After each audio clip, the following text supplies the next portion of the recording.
He did not want to be confused with the Messiah himself.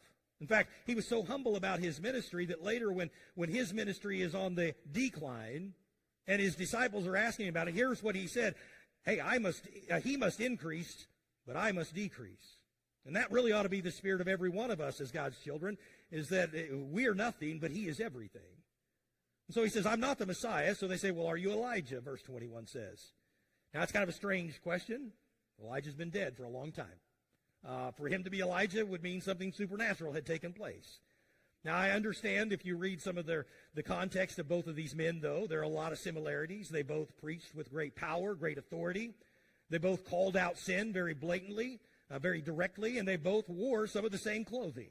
It's interesting when you compare the two men. Matthew chapter 3 describes John, which is almost identical to the way Elijah is described in 2 Kings. It says this, that John had his raiment of camel's hair and a leather girdle about his loins, and his meat, what he ate, was locusts and wild honey. So he's kind of an outdoors guy. He was a pretty rough and tumble kind of man. And they say, so is that who you are? And he says, no, that's not me either.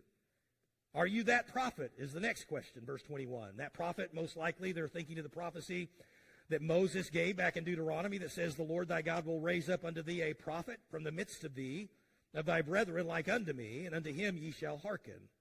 Now, most likely Moses is referring to the Messiah himself, but the Jews don't understand that. They just know there's been this prophecy of a certain prophet to come.